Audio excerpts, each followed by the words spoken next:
Now at 5:30, a dispute taking place in the city of Johnstown over a chunk of land once owned by one of the county's most famous veterans.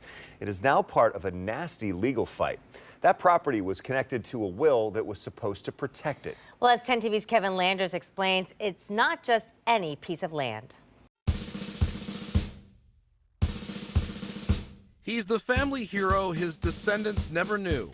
This is a distinguished person. Born in Westerville, raised in Johnstown, Brigadier General Perry L. Miles is one of the most decorated veterans in Licking County. Distinguished Service Cross, Distinguished Service Medal, French decorations all over, Silver Star, Purple Heart, and he served with Douglas MacArthur. He had the first black infantry unit in the United States. Connie Ryan and the rest of the people at this table are furious about what's happened to the land he was raised on. And it really is heartbreaking. It's heartbreaking for us. This 177-acre plot is where General Miles wanted his war memorabilia to be enshrined.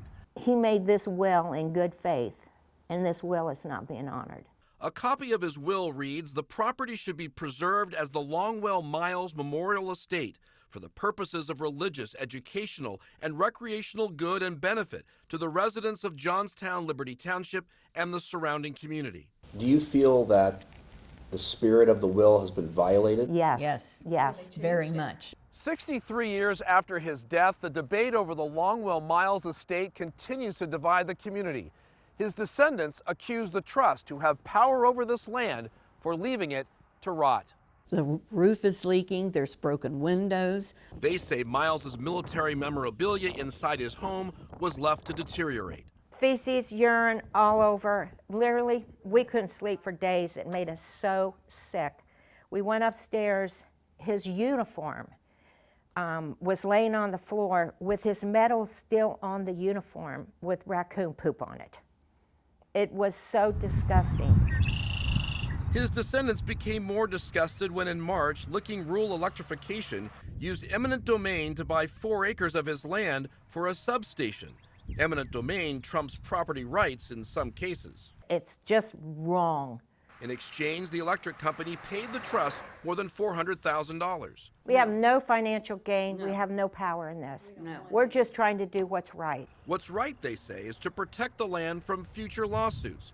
Johnstown real estate is enjoying a surge in prices thanks to Intel and others that have moved here. The descendants worry what happened to them could happen to others who put faith in a will only to have it denied. My sister has a trust. What's to say 10 years from now, whatever, they take away her trust and do whatever they want with it. This 177 acres of land in Johnstown was placed in a trust to be protected from development. 6 decades later, it remains the oldest trust case in Licking County. It's a shame that it's been sitting there for so long, since the early 1960s, and nothing's happened. We've had a strong relationship with the local American Legion, and there's outrage on this whole thing.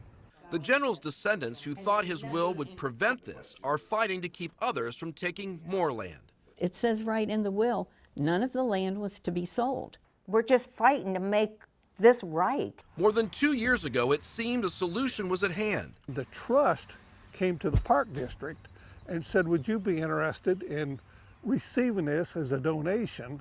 And we said yes, and we developed a plan for it. The city of Johnstown and the school district intervened. So yeah, we believe it's best in our hands. It's a big mess. Now it's in the hands of a judge who will decide how best to honor the wishes of this local hero. This property dispute raises a serious question. If a dead general's will can't stop eminent domain, what hope is there for other property owners? Attorney Joe Miller specializes in eminent domain cases. You can't protect yourself from the actual act of eminent domain. What you can do, as you mentioned a moment ago, is contest the necessity or the public purpose. That means proving the taker of the land is doing so for the good of the public.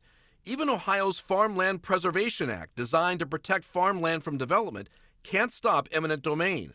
According to the state's website, an agricultural easement may be extinguished by eminent domain proceedings under applicable state or federal law. While Ohio's eminent domain law says homeowners must be given fair and just compensation for taking of their land, Attorney Joe Miller says it's not a given. Local governments and ODOT and other utilities you'd be surprised, don't always treat landowners fairly. How unfairly? We found this 2021 case. In it, Ohio Power tried to use eminent domain to take private property for transmission lines. When it came to compensation, the utility admitted it came up with a number based on, quote, who the property attorneys are. Translation, if you don't have an attorney, you may get lowballed. If you're represented by counsel, they're going to treat you, quote unquote, more fairly. In the case of General Miles' estate, the 4 acres of his land sold to Licking Rural Electrification. Its original offer was $100,000. It eventually settled in excess of $400,000. As more development moves into Licking and Delaware counties, homeowners whose land is in the direct path of progress may find themselves with an offer they can't refuse. This expert says, be suspicious. Absolutely take stock of that and think about how your property is devalued as a result of this project. And if you live across from that project, Ohio law says you're entitled to nothing. Kevin Landers, 10 TV News.